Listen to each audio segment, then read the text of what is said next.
Right. Então, vamos dar início a mais um Mundo em Pauta.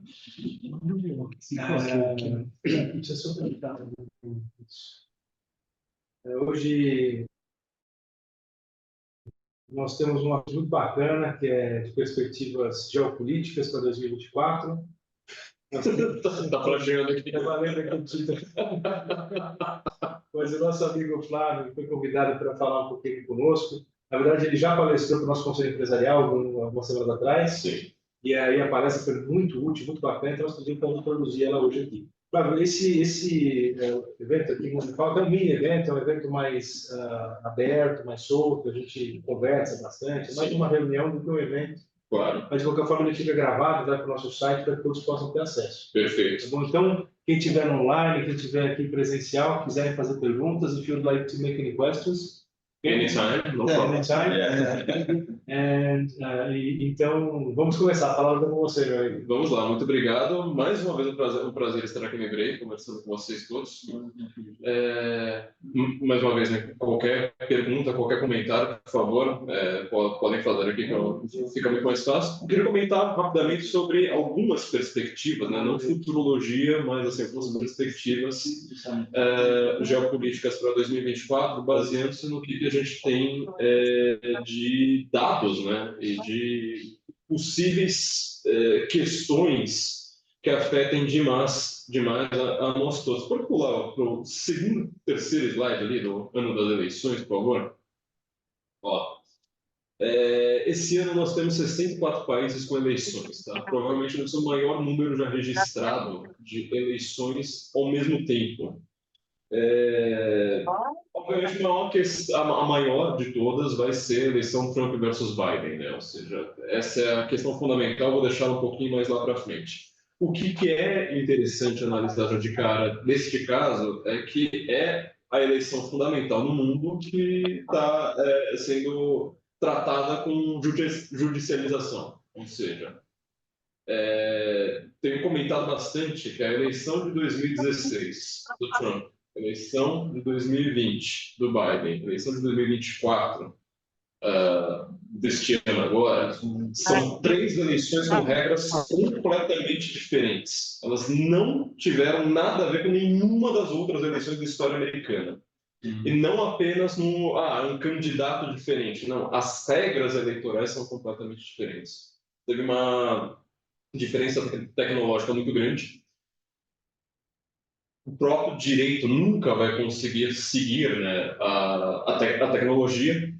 Você falou assim, olha, a tecnologia agora é tal, então vamos criar regras, leis, etc., seguindo aquilo ali. Não dá. Hoje em dia, com celulares, com geolocalização, com as redes sociais, tudo isso aí está afetando demais as eleições. Então, você teve uma eleição do Trump que foi com uma regra, o efeito daquilo ali, as questões que estavam envolvendo as redes sociais mudaram completamente. Né? Barack Obama, por exemplo, tem uma coisa que todos os analistas dizem, que presidentes americanos, desde o Reagan, eles sempre foram aquele presidente, quem ganhou a eleição foi sempre aquele candidato que melhor dominava o meio de comunicação da época. Então, Reagan era o mestre da TV, né? Ator, inclusive, mestre da TV. O Barack Obama foi o mestre do MySpace, né, que a gente não usou aqui no Brasil, que seria mais ou menos como se fosse o Orkut mais estilizado, musical, mais cultural, etc. Mas ele foi um mestre do MySpace. O Trump foi o mestre do Twitter. O Biden é o único que ele não consegue ser mestre em nada, mas assim, ele tem um nome ali para falar assim, eu sou contra o Trump. Isso é um peso enorme. Quando você tem todo o mainstream contrário a ele, o peso... Você não precisa saber quem é Biden.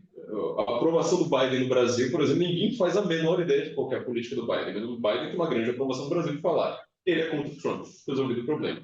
Uma coisa muito parecida com o apelo do Lula recente no Brasil. Né? O Lula, para você ter uma ideia, ele não tem mais apelo por causa do Bolsa Família. No Nordeste, o Bolsa Família é entendido como um programa do governo do Estado. Ninguém mais está associando o Bolsa Família ao Lula. E ele tentou, né, fazer um arremedo ali para sua imagem por conta dos problemas econômicos desse primeiro mandato, falando do Bolsa Família, não falando, mas o Bolsa Família é um dado da realidade, né? Igual, sei lá, nasceu uma macieira nasceu uma maçã de uma macieira. Ninguém está associando ao Lula. Porque o Bolsonaro manteve, né? Manteve. E ninguém vai desmanter também. É isso, não é mais uma moeda de eleitoral. Exato. Então a gente está exatamente nessa situação. Mas, enfim, agora a grande questão é a judicialização das eleições, ou seja, você vai trocando as regras. Seja por conta de tecnologia, rede social, você sempre troca as regras. O que aconteceu, por exemplo, em 2020, você tinha a pandemia ali no auge, muitos votos pelos Correios, foram que o voto de Minerva, né, o que mudou as eleições ali, basicamente, distritos eleitorais que, quando você junta a população desses distritos, ela passa um pouco de 300 mil eleitores, um país que tem 300 milhões de eleitores, né? Quer dizer, foi menos de 1% ali na prática que determinou a eleição do Biden. Por isso que ficou aquela tensão, né? Meses e meses discutindo, será quem ganhou, Biden ou Trump? Quem vai ser o indicado? E essa judicialização ela vai passar para todos os países, né? Então você tem, um exemplo aqui que eu dei, né? Ucrânia sob lei marcial, ou seja, como ela tem guerra, e como a Ucrânia, a bem da verdade, ela teve uma única eleição que você pode chamar de democrática e livre nos últimos tempos, ela agora está sob lei marcial, isso significa que ela está sob estado de exceção constante. Né? Tem eleição para o Parlamento Europeu também. Essa eleição ela vai ser muito afetada pela tal da onda nacionalista, né? Essa onda eurocética da Europa. O que isso significa? Boa parte desses países europeus eles são parlamentaristas, não são presidencialistas como o nosso. Sendo parlamento, você precisa fazer um governo de coalizão. Um governo de coalizão todo mundo manda. Quem está em segundo lugar manda bastante, quem está em terceiro lugar também manda um pouco. O que está acontecendo então nessa onda nacionalista? Que por mais que você não ganhe o executivo, não ganhe a presidência, não ganhe para o primeiro-ministro, ou seja lá qual for o cargo, se você precisa compor o governo com algum desses países, desses partidos eurocéticos, você vai ter que ter várias políticas da direita, vamos dizer assim, que eles chamam hoje de extrema direita, assim por diante. Quando eu estava dando essa palestra a primeira vez, ainda não tinha acontecido a eleição em Portugal, né? Foi agora. Mas vamos aqui os exemplos, né? Áustria, ela tem um primeiro-ministro da direita, né? Que você vai, o Kurz, e assim ele ali é o contrário, né? Um cara da direita no executivo que ele está fazendo um governo composto com o Partido Verde. É muito curiosa essa situação e é uma situação tipicamente germânica. Você tem partido de direita e partido ambientalista quase sempre grudados. Você tem uma ideia, o Partido Verde apoia o nazismo, tanto na Áustria quanto na Alemanha lá na década de 30. Super comum isso aí nos países germânicos. A Itália é a mesma coisa, né? É a segunda vez que tem já um primeiro-ministro eurocético que bate constantemente, né, o Parlamento Europeu. A Espanha e França, né, que está nessa tensão. A França acho que vai ser a única exceção aqui, porque como ela não é exatamente parlamentarista, do sistema meio esquisitinho ali, eu não acho que a Marine Le Pen tem uma capacidade muito grande de ganhar as eleições. Acho que o Macron continua sendo o preferido, mas ela vai ganhar muitos assentos no parlamento. O partido dela constantemente tem feito isso. E Portugal aconteceu agora exatamente isso, ou seja, mais um desses partidos que não fica em segundo lugar, chega mais uma vez em segundo lugar, só que você teve um derretimento muito grande do Partido Socialista. Em matéria numérica, é muito próximo, não é igual ainda, né? Mas é muito próximo do que aconteceu, por exemplo, com Lula elegendo a Dilma, ou seja, a Dilma ela não tinha, sei lá, carisma nenhum, mas ela foi eleita com carisma do Lula. E ela foi eleita bem, né? 60%, 60 e poucos por cento de votos. E você comparar depois a eleição do Lula agora, né, com 51%. O Partido Socialista não chega a um número tão baixo, mas chega perto ali, né? Quer dizer, tem um derretimento muito grande e a direita ali crescendo. Eu não acho que na próxima eleição você vai ter um presidente, um primeiro-ministro de direita ainda em Portugal. O Chega ainda tem uma rejeição muito grande, mas vai ser a constante agora na Europa, né? Você ter parlamentarismos em que a direita está sempre em segundo lugar e sempre bloqueando um pouco as políticas da União Europeia, né? Uma coisa que eu vi que eu achei interessante sobre Portugal é que foi a votação mais baixa, para quem ganhou a eleição, foi a votação mais baixa dos últimos 100 anos, em número de votos. E o terceiro lugar foi a votação mais alta desde a redemocratização. Está mudando muito o jogo político. Né? Um país que não tem eleições obrigatórias como o Brasil, de novo tem uma regra completamente diferente, né? Porque num país como esse você está chamando seu próprio eleitor para votar. Isso dá eu tenho uma sensação de que isso dá às vezes uma piorada no debate público, né? Porque você está conversando sempre para sua própria bolha, você não está tentando convencer ninguém de nada. Ou seja, você só quer falar assim, ó, eu sou uma pessoa boa para o meu próprio partido, vão lá votar em mim. Isso aí tem complicações muito grandes. E o Brasil tem importado, eu sou da literatura, né? O Brasil tem importado muito este modelo de debate, sendo que nós temos eleições obrigatórias. Né? Você está sempre falando, eu sou o cara mais da direita, eu sou o cara mais da esquerda.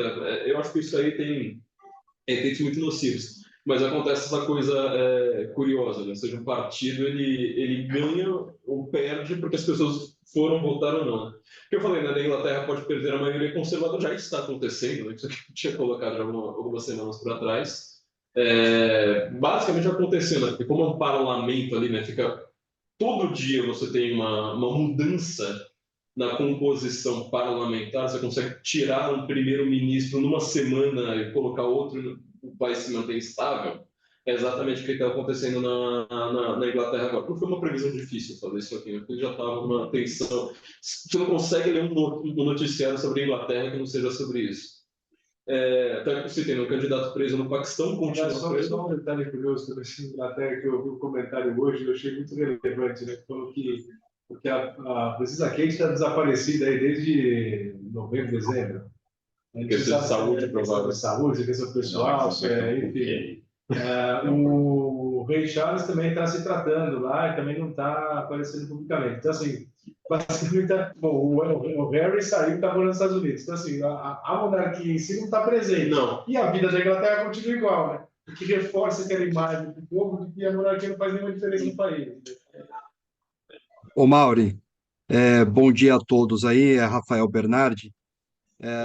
Você tocou num ponto muito interessante, que inclusive estavam tendo rumores, né, de sites russos e até chineses de que o rei Charles estivesse já morto, né? Então, por isso da ausência dele, etc. Então, isso tem sido divulgado bastante na mídia e, obviamente, a coroa correu lá, acho que foi ontem, antes de ontem, correu para soltar um disclaimer, falou assim, opa, não, peraí, tá bem, tá vivo e tá dentro das suas funções reais, né? Então, quer Só não vai dizer, aparecer. puta barulho e especulação de tudo quanto é lado, né? Eu acho isso bastante curioso, porque eu, como monarquista também, né? A monarquia. Ah, opa! A monarquia tem um curso explicando por que eu sou monarquista. Estamos em maioria. Mas a monarquia inglesa, especificamente, ela dependia exclusivamente da Elizabeth II. Não tem um membro da monarquia inglesa que tenha um pingo de admiração da população que não seja isso, né? O William ele tem aí uma possibilidade grande ali, que ele foi, né, desde jovem, foi preparado para esse Wilton. Mas só uma coisa, a posição dos pães de queijo aqui na frente da câmera só para incentivar presencial silêncio. Maurício lembra o William, vocês não acham? Maurício não lembra o William? William. Lembra o William. Isso tem o caso de candidato preso aqui no Paquistão, porque isso aí também acho que vai ser uma constante agora, né? Tem muitos candidatos que vão ser presos. A candidata da oposição foi caçada na Venezuela. A Corina agora, né? Isso aqui, como eu estou falando, essa foi a apresentação que eu dei há 3 semanas, mais ou menos 4 semanas. Agora, né, o líder da campanha dela foi preso e desaparecido, ninguém sabe o que aconteceu com ele. Nós, na Revista Oeste, tentamos contato com os dois. É impossível, simplesmente impossível manter contato ali. Isso aí tem um peso muito grande para o Brasil, especificamente, principalmente para a imagem do Lula. O Lula, só fazendo um paralelo aqui, o que eu iria comentar lá no final, mas sobre o que a gente está falando da Venezuela, ele foi eleito nessas últimas eleições com 1,6 milhões de votos, acho que foi isso, 1,6, 7, alguma coisa assim. E a cidade que elegeu Lula foi São Paulo. Então, São Paulo elegeu Bolsonaro na primeira eleição, não com folga, mas assim, com números ali razoavelmente substanciais. E nessa eleição, onde que estava o principal gargalo seria a zona leste de São Paulo, grande, e outro ponto fundamental, os bairros de classe média alta de São Paulo. Ou seja, como Círculo, Pinheiros, Higienópolis, sei lá, Vila Nova Conceição votou bastante no Lula, né? Moema ali. E quais foram os argumentos, né? Em primeiro lugar, sexualidade, que era um argumento que ele não sai nas pesquisas, porque você não faz uma pesquisa, não é falando se você é hétero ou você é gay, ou você favorece tal ou qual política. Meio ambiente, quer dizer, meio ambiente não teve nenhuma preocupação no Pantanal ou na Amazônia. Na cidade de São Paulo não teve. Né? O pessoal lá extremamente preocupado com o aquecimento global causado pelo Bolsonaro. E essa ideia, né, de que o Bolsonaro significa ditadura, o Lula significa a democracia. Este terceiro ponto é o único que ele consegue ser manchado um pouquinho. Então, assim, quando você vê essa aprovação do Lula encostando na desaprovação, principalmente essa questão geopolítica, né? Você vê um exemplo mais óbvio de todos, né? Muitos judeus de São Paulo votaram no Lula. Quando o Lula faz esse tipo de declaração, praticamente incensando o Hamas, dizendo que Israel comete a mesma coisa que Hitler, isso aí não pega bem, ponto. Se isso aí tivesse se mantido na mídia, né? A mídia tratou de abafar rapidinho, mas se isso aí tivesse se mantido na mídia, era sim caso para o impeachment ter ido para frente. O último aqui, né? Partido inteiro pode ser proibido, né? Aí é o caso de um candidato a um partido inteiro que é Alternative für Deutschland na Alemanha. Isso ainda está em discussão, mas se você, por exemplo, coloca seu VPN, abre o Twitter e vai ver os Trend Talks na Alemanha, quase todo dia está lá, né? A AfD Verboten, né? Uma campanha constante para você tentar proibir a AfD. Isso não vai ser só com a AfD, isso aí eu já adianto para todo mundo. Então, estão tentando fazer isso com o Chega, estão tentando fazer isso com o Vox, estão tentando fazer isso com vários desses partidos, entendidos como partidos de extrema-direita que não merecem estar no pleito democrático. O ponto mais fundamental para nós entendermos, né? O PL do Brasil está seguindo o mesmo caminho. Né? Quando eu fiz essa apresentação, naquela semana, Humberto Costa, senador do PT, né? Que pediu uma quebra de sigilo de mim, ele disse, opa, pediu CPI e tal, ele não conseguiu nada, mas enfim. Ele está lá no... Ele é um observador de eleições internacionais. A eleição na Colômbia, por exemplo, ele é um observador da eleição colombiana, viaja, né, pelo mundo para isso. Ele é uma pessoa que está lá fazendo uma campanha firme para proibir o PL inteiro, né? E uma importantíssima aqui, apesar de nós termos pouca notícia, né? Taiwan está com uma tensão muito grande, apoio do Biden, apoio do Trump, caso raro, né, dos dois estarem apoiando o mesmo lado, é uma eleição que vai afetar bastante as relações com a China. Você sabe que tem um detalhe super importante que é dessa semana, que a China tem no seu planejamento do governo ali, sempre teve por muitos anos a reintegração pacífica de Taiwan. Ou seja, e essa semana eles mudaram os termos e tiraram o termo pacífica, tá? A reintegração de Taiwan. Isso elevou bastante as tensões ali. Não significa, por enquanto, nenhum tipo de invasão militar, nada, mas uma tomada de posição relevante. Né? Sim. Né? Hoje de manhã eu estava caminhando aqui do Instituto, eu vi uma notícia também sobre a questão das políticas de defesa em Hong Kong, que eles mudaram tudo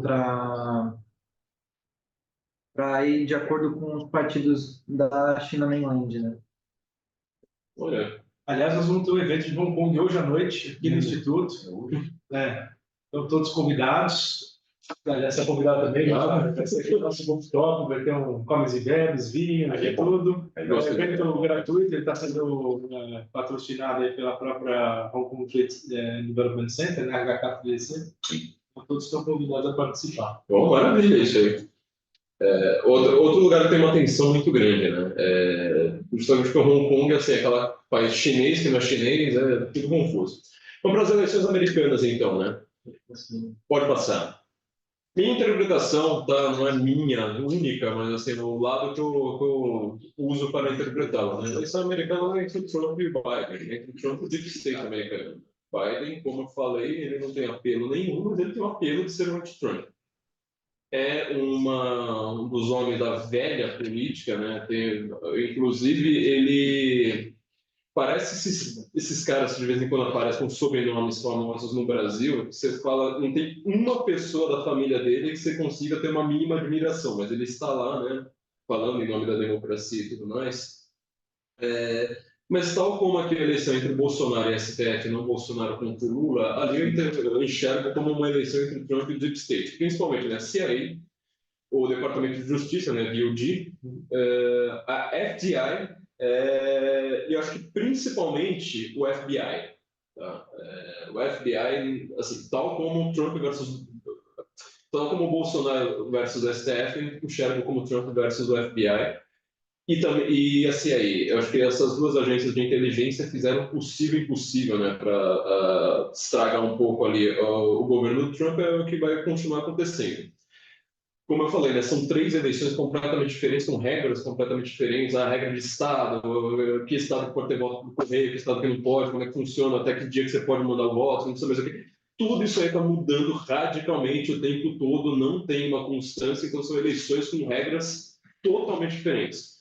Por conta disso, você teve né, o Trump ganhando uma landslide em 2016, eu sempre comento isso, né? Não foi que o Trump ganhou. O Partido Republicano ganhou a presidência, ganhou a Câmara Alta no Senado, ganhou a House of Representatives. As 3 ao mesmo tempo e ganhou não sei quantos estados, aquelas eleições lá de midterm. A posterior foi uma tragédia, mas a anterior ao Trump também foi totalmente republicana. E aí você pensa, isso aí não tinha acontecido isso em 87 anos. Quer dizer, o Trump não é que ele ganhou, mas muito bonito em 2016. Para ele perder em 2020, você teve que realmente trocar muitas regras, né? Além do desastre que foram as midterms. Quais são os pontos fortes do Trump? Aqui é muito importante para o paralelo com o Brasil, é muito claro, né? Economia, inflação com o Biden está terrível.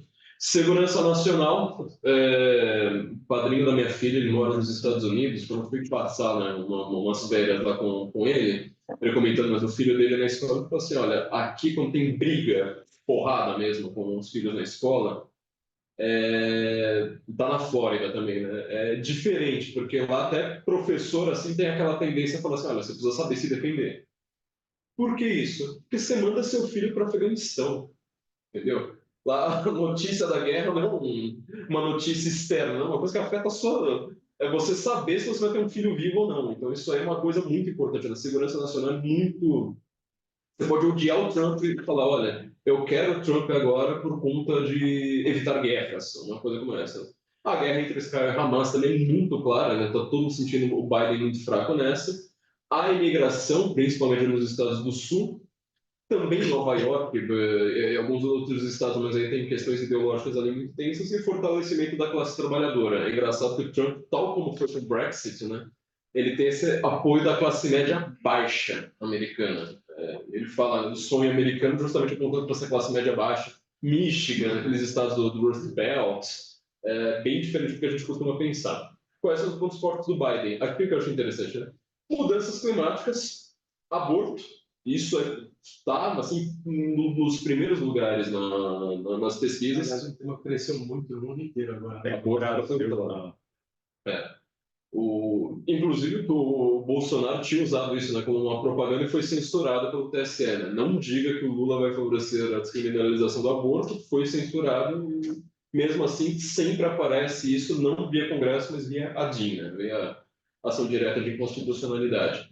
Violência doméstica, né? Ou seja, e proteger a democracia, né? Esse o mote, tal como o caso, ou seja, o Biden constantemente dizendo: se eu não for eleito, é a democracia que perde, se eles vão ter um autocrata no poder, etc, etc. Pode passar para o próximo ali. Eu vou falar rapidamente, ciscos de guerra, né? A Ucrânia está vendo que alguma hora ela vai precisar acabar por alguns fatores. Em primeiro lugar, ninguém aguenta mais essa guerra, ninguém sabe o que vai ganhar com isso. O Putin, seu exército, ele era considerado extremamente perigoso no mundo. Viu-se que ele não era tal como o próprio Putin o propagandeia. Muito equipamento velho, muitas táticas que são hoje em dia meio outdated, né? E principalmente, essa guerra do Putin foi para a Ucrânia não entrar na OTAN. O que aconteceu? A OTAN agora está com Finlândia, está com Suécia, ou seja, você tem países extremamente ricos, tecnológicos. A Finlândia já deu um couro na Rússia recentemente, né, numa guerra. Você não quer ter uma fronteira ali de cara. E agora a Turquia fica sempre naquele balanço. Né? Será que eu quero ser europeia? Será que eu quero ser pró-Rússia? Será que eu quero ser meio islâmica? Nunca se sabe. E ela também estava falando assim, talvez eu também quero fazer parte da... me fortalecer com o OTAN. Peraí, tá tudo ali muito estranho. E também quem era historicamente neutro está tomando lado, né? Suíça, gente, tirar a Rússia do sistema bancário, como é que chama? Swift, isso. Isso é muito grave, gente. Isso aí é uma coisa assim que, sei lá, Suíça não faz isso. A Suíça foi lá simplesmente. Eu escrevo de vez em quando para uma revista Suíça, né, The Woche, ela é assim. Ela está comentando que a Suíça está totalmente. Pode ser gelada. Completamente não neutra. Esse negócio de neutralidade suíça praticamente está acabando agora a partir dessa guerra. Né? Israel. Vitória militar de Israel é fácil você notar que ela aconteceria. A grande questão é a questão política para o Netanyahu. O Netanyahu ganha militarmente, mas será que ele ganha politicamente? Ele está sendo queimado no mundo inteiro, obrigado. Queimado violentamente, né? Não é queimado assim, não é tão forte assim, tá? Jornais que costumavam ser bastante pró-Israel falando, olha, o Netanyahu vai sair do poder e coisas desse tipo. Estava comentando aqui antes de começar, né? John Mearsheimer, que é um analista geopolítico que eu mais sigo, né? Tem a tese do realismo ofensivo. Ele acha que a Terceira Guerra Mundial vai começar no Mar do Sul da China. Provavelmente umas 2, 3 décadas ali estourando. A Guerra dos Chips, né, famosa, Chip Wars, um livro que ficou muito famoso aí na geopolítica, né, ganhou tudo quanto é prêmio para tudo quanto é lado. Essa guerra, ela está crescendo muito rapidamente, também, né, porque tanto Biden quanto Trump são favoráveis a Taiwan, os tigres asiáticos, tudo ali da península do Mar do Sul da China. E a China, provavelmente, ela está querendo, né, fazer um ataque. Tinha alguém fazendo uma pergunta aqui? Não. E o que é muito importante para o Brasil entender, se meter nessa guerra, né? Porque assim, o Brasil tem muitos negócios com a China, ou seja, tudo bem, o mundo inteiro tem negócios com a China, mas o Brasil está numa relação cada vez mais de dependência, porque a China ela faz uma política baseada em dívidas, ou seja, ela compra, né, praticamente países em dívida, fez isso com o Porto de Buenos Aires, fez isso com o Porto da Grécia, quando a Grécia quebrou em 2008. Quer dizer, ninguém quer investir em você, toma aqui a grana, fique feliz aí. 10 anos depois você não consegue pagar aquilo, ela fala assim, bom, agora o Porto é meu, obrigado. O Macri, para você ter uma ideia, né, quando ele quis fazer uma vistoria no Porto de Buenos Aires, porque ele viu até navios iranianos com armas nucleares ancorados em Buenos Aires, ele falou assim, eu quero fazer uma inspeção no Porto. Eles falaram, você não pode. Pô, eu sou presidente da Argentina, não pode. O Porto agora não é mais território seu. O controle da logística, basicamente. Depois é maior, ainda mais quando você vai ver a costa da África, que é totalmente dominada pela China. E qual que é o outro lado da costa da África? A costa brasileira. Uma coisa que a gente não está vendo no Brasil. A China e seus aliados, ou seja, Irã, muitos aliados ali, vamos dizer, de gosto duvidoso às vezes, por mais que seja favorável, ter um comércio, uma relação boa com a China, por óbvio, como uma política, né, do Partido Comunista Chinês, tem as suas complicações aí para toda a América Latina, porque a ideia da nova Rota da Seda, né, você pega a Rota da Seda original, indo lá da China até a Itália, por dentro do território, essa nova Rota da Seda vai chegar até o Brasil, na verdade, até o sul da Argentina e subir até o nordeste brasileiro. Esta é a ideia da nova Rota da Seda. Só que a gente tem que pensar, né? Daqui a 20, 30 anos, eclodiu uma guerra, finalmente, no Mar do Sul da China, entre Estados Unidos e União Europeia, e a China e Rússia. De que lado estará o Brasil? Nós não vamos decidir isso. O governante que estiver no Brasil naquele momento vai decidir isso. O Supremo Tribunal Federal, provavelmente, vai decidir isso sozinho. Não importa o que nós pensemos, o parlamento pense, o presidente pensa nada. Vão ser algumas pessoas na sala fechada vão falar assim: nós estamos mandando tropas para o lado chinês ou para o lado americano. Isso nós não temos que saber ainda. Parece um papo meio de ficção científica, mas assim, eu não converso com ninguém que seja do agronegócio, ninguém que seja de grandes empresas, que não fala assim: olha, embaixo da mesa aqui, escondidinho, nós estamos lidando exatamente com essa questão. Ou seja, você quer pensar no longo prazo, você tem que pensar na guerra e que o Brasil vai ter um papel proeminente nas próximas guerras. Né? Irã e Paquistão, né, entre a guerra de quarta geração, no conceito do William S. Lynch. Essa guerra de quarta geração, vou falar bem rapidamente aqui. Ela não é guerra, tipo, uma grande potência e outra grande potência se batem aqui. Olha aquelas guerras de filmes de Hollywood que você vê hoje, né? Você chega lá num país, país árabe, o exemplo supremo. Né? Você chega lá num país árabe, tem um cara lá de fuzil, outro cara de fuzil, você fala assim, mas peraí, quem que é meu amigo, quem que é meu inimigo? Não tem uniforme, não tem nada, não tem clareza, não tem logística, não tem...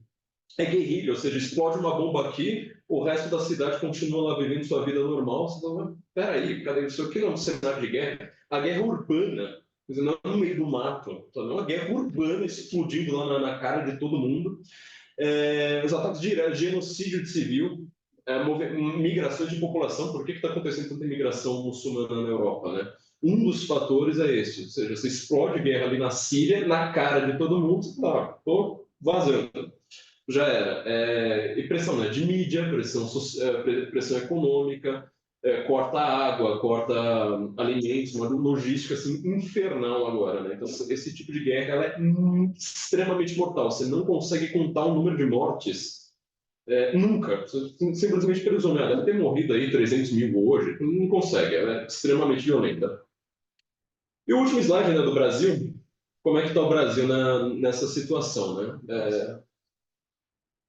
O mundo não está de olho no Brasil, né? Toda vez que eu vejo mídia agora que só não para de falar do Brasil, paralelo que eu sempre fiz, né? Quando eu era pequeno, eu via filmes sobre a América do Sul, todos os filmes se passavam em todos os países da América do Sul, exceto o Brasil. Predador era na Colômbia, não sei mais o que, era na Venezuela, Chile, exato. Argentina, nunca tinha filme no Brasil, agora você só se fala em Brasil. Barreira linguística era a coisa mais óbvia, né? Ou seja, você pega um ator, sei lá, do Chile ou do Peru, falava toda a mesma língua, tá resolvendo problemas. Porém, hoje, o pessoal sabe que o Brasil agora fala português, né? Que a capital do Brasil não é Buenos Aires. Porém, não é que está todo mundo de olho no Brasil, está todo mundo de olho no agronegócio. Especifica 90% da questão do mundo, até de quem não sabe o que é agronegócio, é o agronegócio. Por quê? Nós alimentamos 1/5 do mundo. Se nós alimentamos 1/5... pior, nós alimentamos 1/5 do mundo com proteína, inclusive. Soja, gado, entendeu? Sabe o que isso significa? Eclode uma guerra. O Brasil, ele não precisa entrar militarmente nessa guerra, não precisa ter força militar nenhuma. Você simplesmente fala assim, peraí, eu vou vender gado agora para soldado de um lado ou soldado do outro. A Primeira Guerra Mundial, o grande comentário é que o soldado americano entrava na guerra comendo café da manhã, almoço e janta. O soldado alemão comia nabo em uma refeição. Por que a Alemanha perdeu a Primeira Guerra? Segunda Guerra Mundial, foram questões militares um pouquinho mais tensas ali, mas, de novo, você tinha muito a famosa frase do Churchill, victory is in the kitchen, ou seja, você tem que abdicar um pouco de comer pão em casa para você mandar para o soldado na guerra. Então, quer dizer, a questão de alimentos numa guerra, ela é primordial. A China tem tanto interesse, por exemplo, no interior de São Paulo. A China está comprando todas as empresas aqui do interior de São Paulo. É o agronegócio, principalmente a questão da proteína. Você não consegue comprar proteína americana porque eles têm um mercado muito protecionista. A Europa não exporta proteína. Agora, o agronegócio ele consegue fazer isso. A importância do Brasil, toda vez que o Lula aparece falando assim, nós voltamos a ser grandes, não tem nada a ver com o Lula, tem a ver com o que o Lula odeia, que é o agronegócio. Né? Teve sempre uma interpretação a respeito da esquerda na América Latina, pelos americanos principalmente, mas alguns europeus pensam isso também, né? era uma tese do Mário Vargas Llosa, do qual eu, infelizmente, discordo bastante, né, que existia uma esquerda herbívora, que era o Lula, né, democrático, não sei o quê, e uma esquerda carnívora, né, que era o Hugo Chávez, que ele apresentava na época. Ele nunca entendeu que esses dois são parte de uma única e mesma instituição, né? Ou seja, o Brasil ele quer, a função dele é se vender, né, como um país que consegue fazer negócios com o mundo inteiro, discursa no Fórum Econômico Mundial e no Fórum Social Mundial, uma semana de diferença de um do outro, é aplaudido nos dois lados, né, falando uma coisa contrária ao outro. Ele é um negociador, mas o que ele quer fazer é favorecer as ditaduras, não tem a menor dúvida, né? E aqui essa frase eu tenho repetido para todo mundo, todas as palestras que eu dou, todos os discursos que eu dou, é o seguinte, ó, Lula foi eleito com apoio do Biden e do Putin, dois inimigos. The Economist da Venezuela, dois inimigos. Do George Soros do Xi Jinping, que está tentando derrubar o outro. Do World Economic Forum, né, e das centrais sindicais. Do STF e da esquerda americana. Do PSDB e do Foro de São Paulo. Do Hamas e do Vaticano. Alguma hora a conta vem. Entendeu? A primeira vez que a conta começou a vir agora foram com essas declarações do Lula sobre Israel. Foi a primeira vez que falou assim, mas peraí, eu te coloquei no poder, sabe, Economist, Biden, não sei mais o que, eu te coloquei no poder para você ser democrático. Como assim você está falando que o Hamas sabe, toda aquela coisa? Quando essa conta começar a ser cobrada de vez, ou seja, tiver um conflito mundial escalando, tiver uma crise econômica no qual o Brasil precisa atuar, a situação do Lula é de desmoronamento. Se você tentar ser um pouco otimista, ou sei lá, não sei o que você pensa, mas assim, a situação do STF também se complica um pouco. O STF está nadando de braçada até agora, falando eu mando, eu sou democracia, eu mando. Veja que, assim, se o STF começar a pisar demais em uma coisa de interesse dos americanos, dos Estados Unidos, como assim você manda e é democracia? Esse discurso deixa de existir, né? Então, o desafio do Brasil agora é o nacionalismo tornando-se internacional, né? Ou seja, você agora tem um país que sempre foi isolado, até pela sua própria geografia, por uma cultura, pela sua língua, mas que ele é um player no xadrez geopolítico. E ele precisa lidar com questões internacionais, qual ninguém lidou na história brasileira, nunca ninguém se preocupou com isso. Fala assim, qual que é a importância do Brasil, sei lá, para a União Europeia? Você fala, vender coisa, pronto, vende lá. Empresário, né? A mentalidade do empresário brasileiro. A gente vende, pega lá de volta. Não é mais isso. As questões agora são muito mais complexas. Né? Deixei aqui só no último slide, né, meus contatos aqui. Né, eu apresento Estúdio Oeste quinta-feira, às 8h30, né, no canal da Oeste. Tem o podcast do Tem Morgan também que voltou, né, no canal do Ciência em Comum. E ali também o site Ciência em Comum com Tórico. Por enquanto, eu estou só reclamando do podcast. É isso, gente. Agradeço. Esse podcast aí é dia fixo? Eu estou lançando agora todas as terças-feiras de noite. Por que o nome é bom? Eu tinha deixado ele como Guten Morgen, só como o Bom Dia, né? Era engraçado, porque ele antes ele era de manhã, eu lançava de manhã. Eu vi que de manhã era um péssimo horário. Porque todo mundo ouve um podcast longo, né, de mais de 1 hora de duração de noite. Então eu estou fazendo Guten Morgen de noite, tá bem bizarro isso. Era só um trocadilho, né, que eu tinha feito com o Morgenstern mas são algumas questões, né, de geopolítica, de questões culturais, principalmente, que a gente tem comentado nesse podcast. Nós ficamos no site desde do Humberto Costa, né, pedindo nossa quebra de sigilo, 2 anos fora do ar. Fora do ar não, ele está lá, mas está parado. Assim, 2 anos eu falei assim, deixa o site para lá, né, fui cuidar de outros projetos enquanto isso, fui para Brasil Paralelo, entrei na Brasil Paralelo e na Revista Oeste na mesma semana, por sinal, né.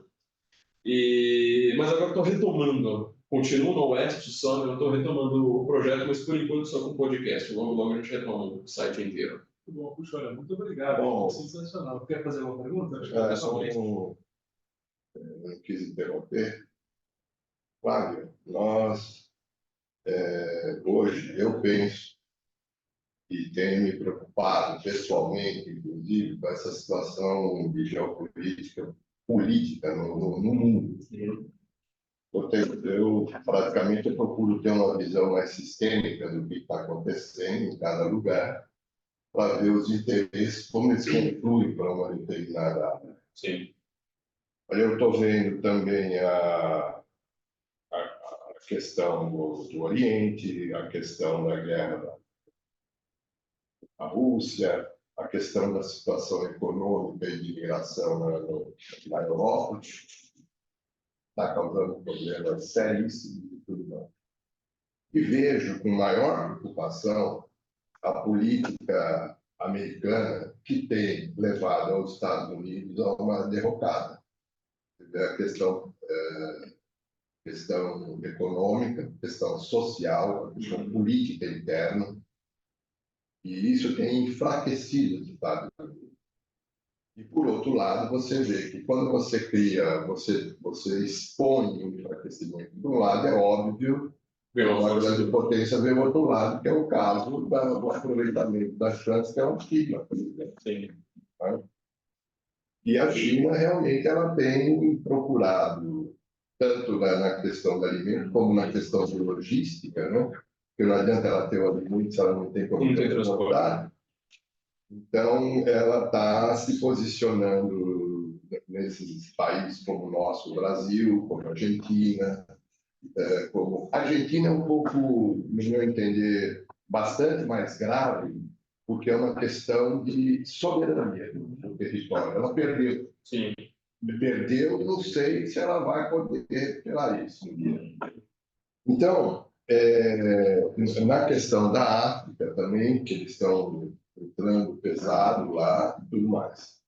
Mas o enfraquecimento dos Estados Unidos, para nós brasileiros, para o Brasil em si, eu não vejo eu vejo ele com muita preocupação. Sim. Porque os Estados Unidos nunca vai deixar de ser América. E América, para ele, é Estados Unidos, e tem um baita território com alimento, com recursos naturais e etc., minério de ferro. Ninguém faz canhão ou qualquer outra coisa sem minério de ferro. Enfim, eu estou vendo que o enfraquecimento, então, repetindo, dos Estados Unidos é uma questão que eles estão, ao longo do tempo, perdendo soberania, e se não houver uma recuperação muito rápida lá, quem vai sofrer vamos ser nós. Vamos sofrer bastante. Então, é isso que eu queria te colocar essa minha consideração, porque acho que está batendo com tudo que você falou ali, né? Minério de ferro é o que nós mais exportamos também, né? Em primeiro ou segundo lugar, acho que em primeiro, né? Exatamente. No Brasil. A grande questão, bom, eu tenho uma discordância única e uma discordância bastante preocupante. Eu não sei se a América vai ser sempre América. Bom, aí eu vejo. É preocupante pensar nisso, né? Não, é preocupante e é uma discussão, acho que até bastante profunda em relação à questão do geopolítico mundial. Né? Não dá para saber. Não dá para saber. Realmente não dá para saber. Mas eu imagino o seguinte, que a gente tem que lutar, ou pelo menos nos moldes do que refletimos hoje, pensamos hoje, no sentido de quem nos dá suporte para uma coisa dessa é os Estados Unidos. Porque, queira ou não queira, ainda é a maior potência mundial. Mas ele está se enfraquecendo dia a dia. É que a gente tem que separar nos Estados Unidos, então, duas questões. Em primeiro lugar, o que é política de Estado e política de governo? Taiwan e Israel são duas políticas de Estado dos Estados Unidos. Por entrar Trump e Biden, não importa. São dois lugares defendidos pelos Estados Unidos. Uma relação pacífica com o Brasil é uma política de Estado, por exemplo. Não importa qual presidente, a gente vai ter uma relação razoavelmente pacífica entre a América e o Brasil. Porém, a influência dos Estados Unidos, o tal do imperialismo americano, ele não é muito territorial, é uma coisa simbólica e cultural. Para mim, meu cientista político preferido, que era Ed Feiglin, ele sempre falou assim, política é símbolo, você precisa entender o que é o símbolo. Qual é o símbolo americano? O símbolo da liberdade, né? Land of the free and home of the brave. A gente tem exatamente isso como símbolo dos Estados Unidos hoje? É difícil, no século XXI, os Estados Unidos não foi uma demonstração muito grande disso, né? Então, assim, esses símbolos, né, dos Estados Unidos é que ou você tem que recuperar ou você tem que lidar com novos símbolos e falar assim, olha, talvez tenham problemas novos aí sejam componentes muito incômodos a partir de agora, né? A cultura woke, a indústria bélica americana, será que ela está fazendo o seu papel de uma maneira adequada? É quase impossível você pensar numa guerra com os Estados Unidos se meteram recentemente que ela tenha causado bons resultados. A guerra do Iraque foi um desastre, a guerra do Afeganistão foi um desastre. Não precisa nem falar. Essas antigas, então, tipo, guerra do Vietnã, Coreia, etc., foi tudo um desastre. As guerras recentes, a Síria, envolvimento na Síria. Por enquanto, a Ucrânia está sendo uma propaganda, né? Ou seja, nós estamos contendo Putin, mas também a qual custo, né? Então, tudo isso agora, por isso que eu digo, o esfacelamento do Império Americano, agora começar o século asiático, né, que eles estão chamando o século XXI, pode trazer problemas com os quais a gente ainda nem começou, né, a conseguir pensar. Please? Sí, pero pienso que él va a traducir para mí. Digamos que Haití, que na Caraíba, que tem 11 milhões de habitantes, que no meu, que passou 1980, kuna nous voulons faire une relation avec l'Amérique latine et Haïti, problème, il y a un problème de connexion, relation avec l'Amérique latine, commerce, mais la relation politique, mais commerce pour aller, mais seulement deux mercados. Depuis la colonisation de occupation européenne, donc Haïti même a commencé à couper fâché quand Haïti voulait qu'on a comme toi comme moi-même et capable de faire une relation commerciale qui nous une relation politique déjà qui est faible mais avec le commercial là et nous pas essayer dans le partenaire toi-même avec Haïti.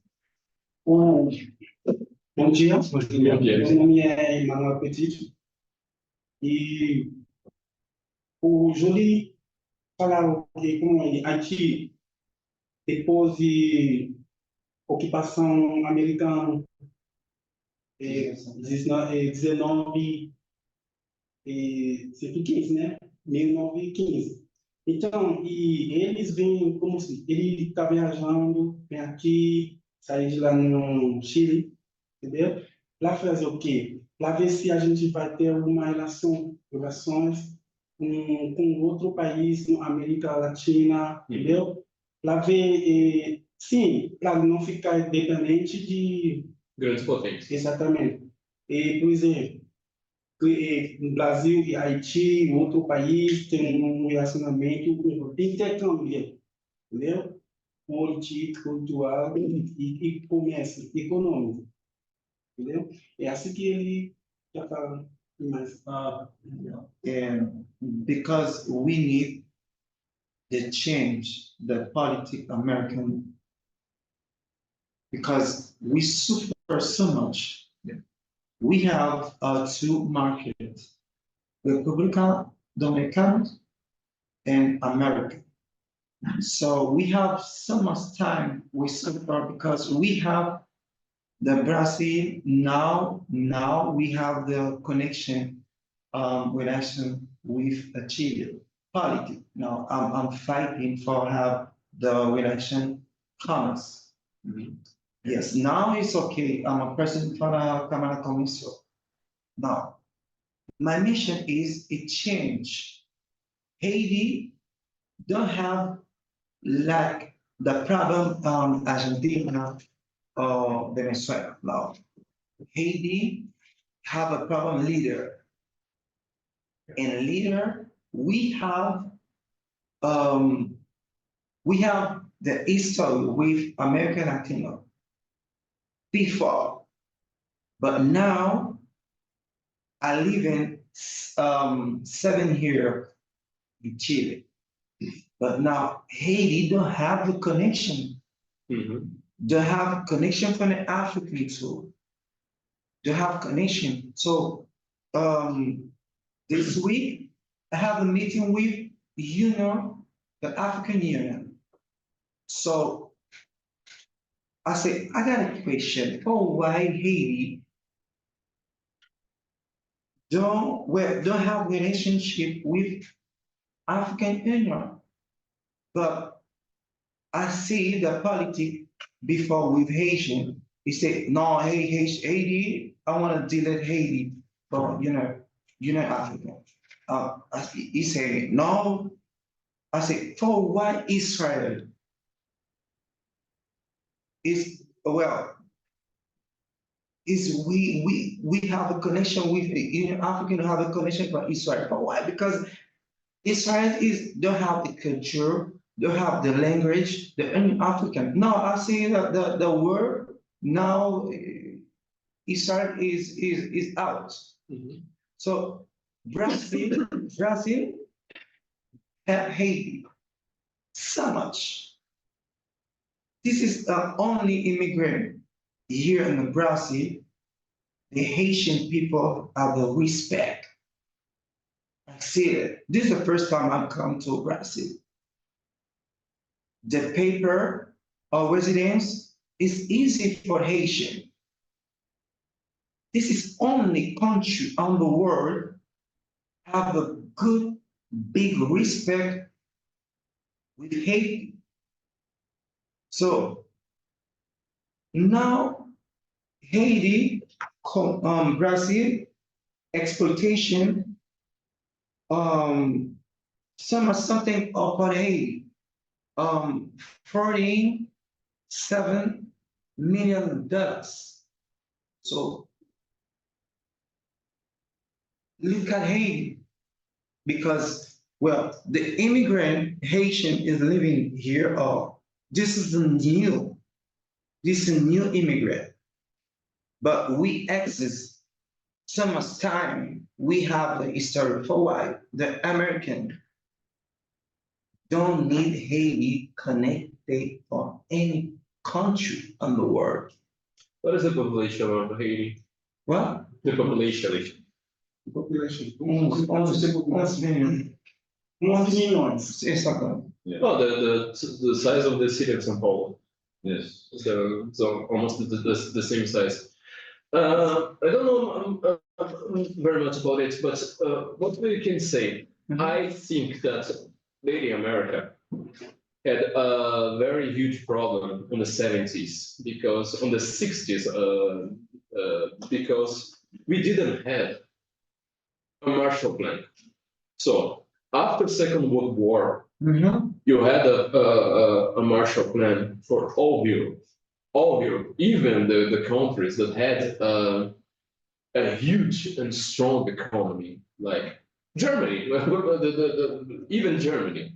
But you had a reconstruction plan for all those countries, because you don't have industry, you don't have commerce, you don't have any of those things without money from the base. I need to say, money like you spend, say, I'm just spending this money, I'm just putting this money on this country for no reason whatsoever, unless just be huge, be a great country. You see? So Latin America had not a Marshall Plan. So Brazil, Argentina, the greatest economies of Latin America, were strong economies on the 80s without foreign aid. But Haiti, all the Central America, all the you see countries like Bolivia, countries like I don't know, but the pure countries of Latin America had not aided from anyone, not a single penny from anyone. But you see, you tell me that